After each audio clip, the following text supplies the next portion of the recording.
easier. A new book entitled Finding Meaning proposes the idea that there is a sixth stage of grief, and it's a really important one. The book offers ways to survive that stage with hope and healing.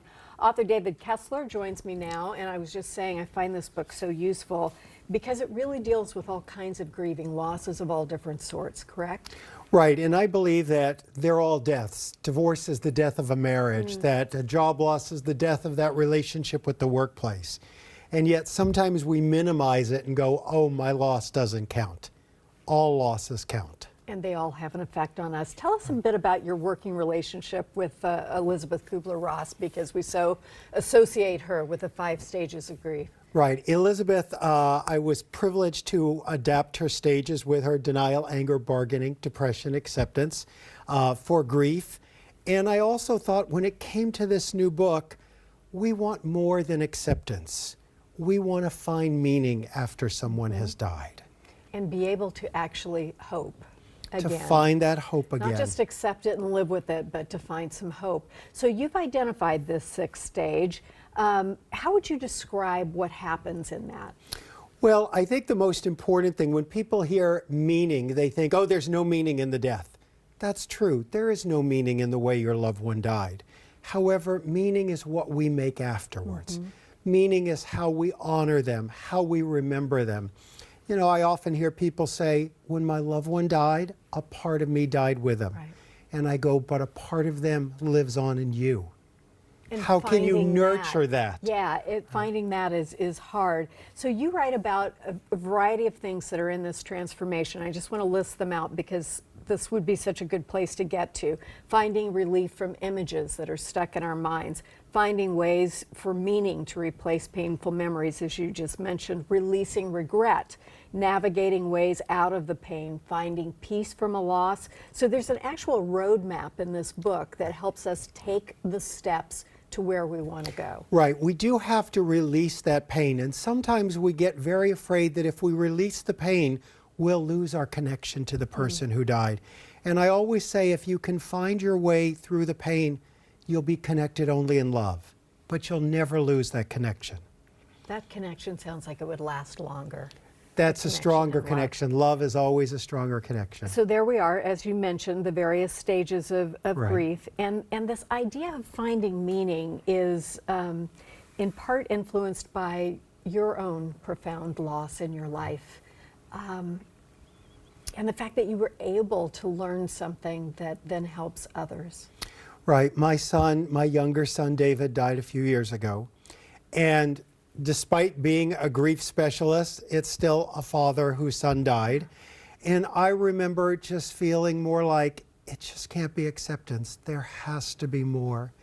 And writing this book and interviewing so many people who their spouse had died, sibling had died, their parents had died, and they went on to find meaning. And I thought, I have to learn and help people find that. And it's a way for me to honor him and honor all of our loved ones who have died. And Elizabeth, I'm very sorry, first of all. Thank you. Elizabeth Kubler-Ross has kind of handed the mantle to you for you to carry on her work. And so I think there's so much in here that you deeply understand. And I want to understand this not only from the point of view of somebody who's suffered a loss, but also those around them. What can you tell us about supporting somebody who's gone through a loss who wants to get to this stage of meaning? Right. So the first thing is we have to witness people's grief. We want to be with them in their grief. And sometimes we make the mistake of pointing out the silver lining. Isn't it good they died quick? Or you'll always be connected. Instead of going, I don't know what this is like for you, but just know I'm here with you. You're not alone in this.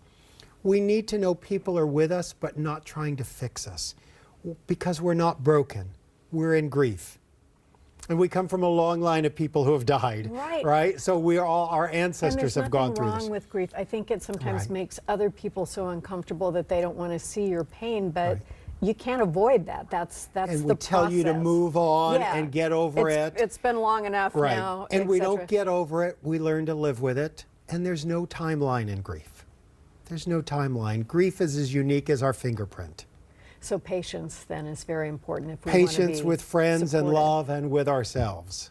You talk also about some of the myths around the idea of grief. Can you dispel some of those? The big one is that there's this 1 year myth that in a year you're done. The grief is over. It's like you never knew the person. That's so not true. When people ask me, how long will I grieve, or how long is my sister going to grieve, or my mother, or whoever, I'll go, how long is a person going to be dead? Because if they're going to be dead a long time, you're going to grieve a long time. Our work is to help people grieve with more love than pain, but at your own pace, in your own way. And that seems like that would be a comfort to know as a person suffering a loss, that you're not on a timetable at which, the rug is pulled out from under you when you reach a year or 18 months. Right. And to help the rest of us be kinder in terms of the way we support. And to be our teachers and to model grief, that we have to you're talking about this today. It helps people know that it's okay, you're not doing it wrong. You can't do grief wrong. There's no one model. I always say, even if you don't believe in the stages, you don't have to. Elizabeth didn't care about that. I don't. Grieve your way. There's no one right way to grieve.